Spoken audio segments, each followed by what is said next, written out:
ઓમ નમઃ શિવાય અને હર હર મહાદેવ. શિવ ભક્તો, હિન્દુ સનાતન ધર્મના દરેક લોકોને, મારી સાથે જોડાયેલા તમામ શિવ ભક્તોને મારા મહાદેવ. શિવ ભક્તો, પવિત્ર શ્રાવણ મહિનો આવી રહ્યો છે, તો હું તો એમ કહું કે પવિત્ર શ્રાવણ મહિનામાં આ 5 નિયમો હંમેશા પાળવા જોઈએ. ક્યાં 5 નિયમો? પહેલો નિયમ, નિત્ય શિવલિંગ પૂજા કરવી. થોડાક બિલીપત્ર, થોડાક પુષ્પો, એક જળના લોટાથી ભગવાન શિવજીને સ્નાન કરાવી પુષ્પો અને બિલીપત્ર ભગવાન શિવજીને અર્પણ કરવા. એક જ્યોત, એક દીપ ભગવાન શિવજી સમક્ષ પ્રગટ કરવો. શિવભક્તો, નાની એવી પૂજા નિત્ય કરવી જોઈએ. આખો શ્રાવણ મહિનો શિવલિંગ પૂજા કરવી જોઈએ. આ એક પહેલો નિયમ ખાસ પાળવા જેવો છે. શિવભક્તો, બીજો નિયમ, આપણા ઘરમાં નાના બાળકો હોય, નાના ભૂલકા હોય, તો તેને સ્કૂલે મૂકવા જાઓ તે પહેલાં તેને શિવલિંગના દર્શન કરાવવા. આજુબાજુમાં ક્યાંય શિવાલય હોય અથવા ઘરમાં શિવલિંગ હોય તેની પૂજા કરાવી, શિવાલયે દર્શન કરાવી અને પછી સ્કૂલે મૂકવા જોઈએ. શિવભક્તો, નાનપણથી એમ કહેવાય કે આપણે જો બાળકોને ભક્તિ અર્પણ કરીએ ને, શિવ ભક્તિ અર્પણ કરીએ ને, તો તેનું હંમેશા કલ્યાણ થઈ જાય છે. તે બાળક હંમેશા પ્રગતિના પંથે ચડે છે.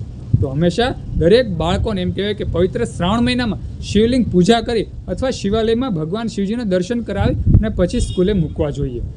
અને શિવભક્તો, ત્રીજો નિયમ એ છે કે આપણાથી આખો શ્રાવણ મહિનો ઉપવાસ ન થાય. તો આપણે જેટલા પણ સોમવાર આવે, શ્રાવણીય સોમવાર આવે, ત્યારે આપણે ખાસ સહપરિવાર સાથે ઉપવાસ કરવો જોઈએ. એક ટાઈમનું જમવાનું, ફક્ત એક ટાઈમ જમવું જોઈએ, નિરાહાર રહી અને આખો દિવસ ભગવાન શિવજીને અર્પણ કરવો જોઈએ.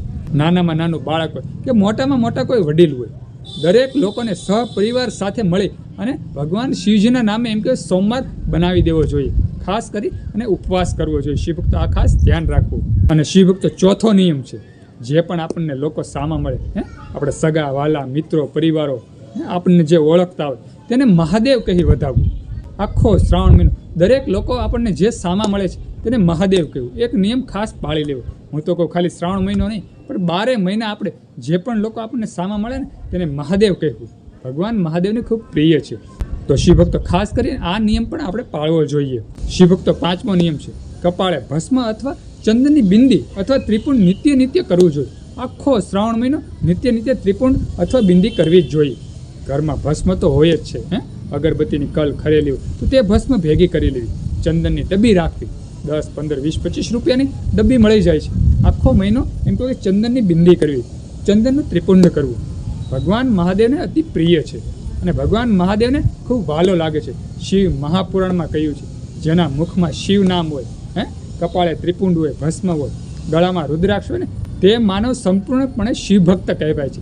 તો હંમેશા મુખમાં શિવ નામ રાખવું, કપાળે ત્રિપુંડ રાખવું ભગવાન મહાદેવનું, અને ગળામાં રુદ્રાક્ષની માળા રાખવી. તો ભગવાન મહાદેવ આપણી ઉપર હંમેશા નિરંતર સુખનો વરસાદ વરસાવતા રહે.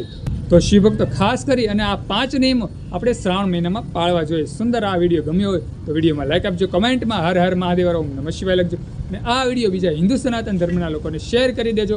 બધા શિવ ભક્તોને, હિન્દુ સનાતન ધર્મના લોકોને મારા હર હર મહાદેવ અને ઓમ નમઃ શિવાય.